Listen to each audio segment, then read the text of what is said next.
আসসালামু আলাইকুম বন্ধুরা, ওয়েলকাম টু তামান্নার রান্নাঘর। তামান্নার রান্নাঘর হবে আজকে হাতে মাখানো মুসুরি ডালের চচ্চড়ি।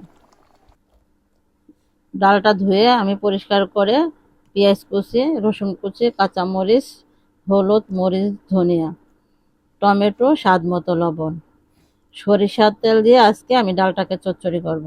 আদা রসুন বাটা একসঙ্গে মিশিয়ে নেব। হাত দিয়ে কষলিয়ে কষলিয়ে সব মশলা ডাল একসঙ্গে মেশাতে হবে। মেশাতে মেশাতে যখন ঘেরান চলে আসবে তখন আমি হাত দিয়ে একটু পানি দিয়ে এটাকে কারি কুকারে বসিয়ে দেবো। আজকে আমি কারি কুকারে রান্না করব। কারি কুকারটা আমি অন করে দিলাম। আর বোম্বাই মরিচ দিলাম ঘেরানের জন্য। ফোটানো গরম পানি দিয়ে দিলাম। দিয়ে এটাকে আমি কিছুক্ষণ ঢাকনা দিয়ে ঢেকে রান্না করে নেব।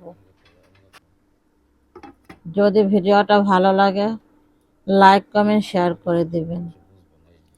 যদি আমার ভিডিওটা আপনাদের একটু উপকারে আসে তাহলে একটা সাবস্ক্রাইব করে আসবেন, আর বন্ধুদের মাঝে শেয়ার করে দিবেন, ওদের উপকারে আসবে। এই যে আমার ডালটা সিদ্ধ হয়ে গেছে, এখন আমি এটার মধ্যে একটা আমের ফালি দিয়ে দিব। টক টক লাগবে, খেতে দারুণ লাগবে। আপনারা এভাবে রান্না করে খেয়ে দেখবেন, হাতে মাখিয়ে মুসুরি ডালের চচ্চড়ি। ফ্লেভারের জন্য আমি ধনিয়া পাতা কুচি দিয়ে দিলাম। ভিডিওটা ভালো লাগলে লাইক করে শেয়ার করে দেবেন। খাবার অপচয় করব না।